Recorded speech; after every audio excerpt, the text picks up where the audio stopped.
आसंता निर्वाचन में सुचारूपे नियंत्रण पर भारतीय जनता पार्टी तरफ भद्रक निर्वाचन मंडली रे विधानसभा स्तरीय एक स्थायी कार्यालय कुआंसठारे उद्घाटित हो जाइछि।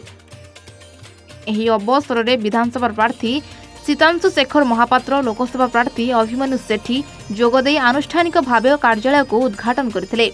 परे कर्मी मानकु नै एक सभा कार्य अनुष्ठित होइथिला।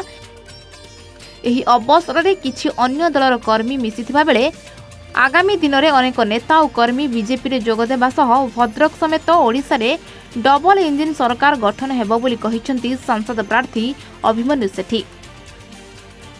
सेहीपरि विधायक प्रार्थी भावे प्रथम थर निर्वाचन लढुथबा समाजसेवी सीतांशु शेखर महापात्र आगामी साधारण निर्वाचन में भद्रक विधानसभा क्षेत्र में किपरि सुचारूपे निर्वाचन हेबो सेथिपई एही कार्यालय उद्घाटित होइतिबा कहिसंती। आगामी दिन में वर्तमान सरकार को लोके वर्जन करने सह भद्रक निर्वाचन मंडली रे पद्म फुटिबा सह सारा राज्य में डबल इंजिन सरकार गठन हेबो बोली कहिसंती।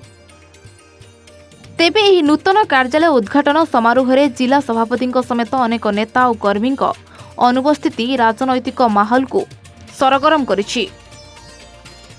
विधानसभा क्षेत्र नूतन कार्यालय उद्घाटन अवसर में जोपरी भाव कार्यकर्ता मानकर नेतृवृंदर एवं साधारण जनता उत्साह परिलक्षित होती गोटे जिनस सूचना दूची।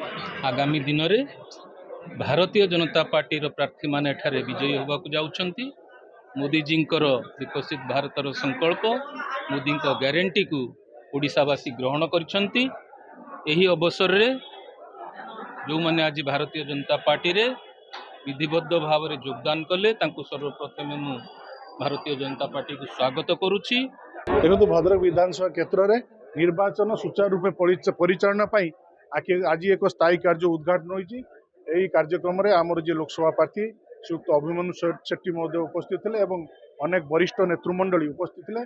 समस्त कार्यकर्ता आज इधर उपस्थित हो समस्त उत्साहित अच्छा। आगामी दिन में भारतीय जनता पार्टी की किपरि भद्रक केवल भद्रक न भद्रक विधानसभा क्षेत्र और भद्रक लोकसभा क्षेत्र में किपरि यशस्वी करेंगे से समस्त आज संकल्पबद्ध।